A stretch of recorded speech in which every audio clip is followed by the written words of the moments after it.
Good morning, everyone. Welcome to Foresters Beach SDA Church on this gorgeous sunny morning on this special ANZAC Day. I'd like to welcome all of our regular members, visitors who are coming to join us today, all our people who are online, and I'm so grateful that you could be here today and that we could enjoy this special occasion. I want to direct our thinking to the whole ANZAC Day program because it connects so well to what Jesus did for us. Over here on our table, we have quite a few emblems of ANZAC, and I'm just going to speak a little bit about those emblems and why they are there. First of all, we have some rosemary straight out of my garden. It just happened to be flowering at this time. It's beautiful, just smells delightful. And traditionally, it's worn on the left lapel. And it's a herb that signifies remembrance and fidelity, being true to your cause, staying the course. And it grows wild on the Gallipoli Peninsula. The slouch hat with the rising sun badge, of course, represents the Australian Army and the soldiers' bravery. The wreath that we have here, placed on war memorials, these often include laurel for glory, rosemary for remembrance, and red poppies for sacrifice.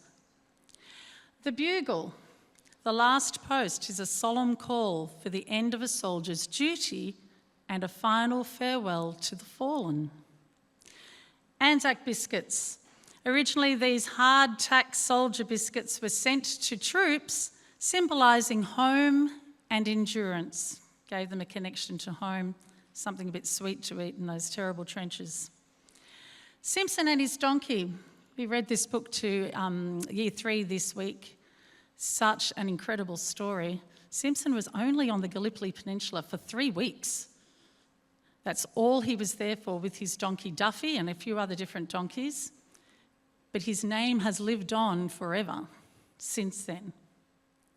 It represents mateship and sacrifice on the front line. Purple poppy. I don't know if many of you know about a purple poppy, but that represents all the animals who also contributed to the war. So people can wear purple poppies to remember them as well, and the courage that they too displayed.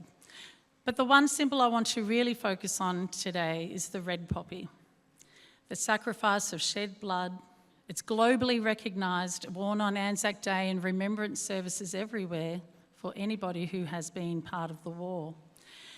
In Flanders Fields by John McCrae is one of the most famous poems, and I'm just going to read that to you now, and then I've got the young people of the church are going to help with a little thing by way of introduction. In Flanders Fields the poppies blow, between the crosses, row on row, that mark our place, and in the sky the larks still bravely singing fly, scarce heard amid the guns below. We are the dead. Short days ago we lived, felt dawn, saw sunset glow, loved and were loved, and now we lie in Flanders Fields. Take up our quarrel with the foe, to you from failing hands we throw. The torch be yours to hold it high. If we break faith with us who die, we shall not sleep though poppies grow in Flanders Fields. So, as the young people come up to the front and collect one of our little containers, each of you will receive a little poppy, and on the back there is a verse that helps us to remember the significance of the poppy, and it says this: "Greater love has no one than this, to lay down one's life for one's friends."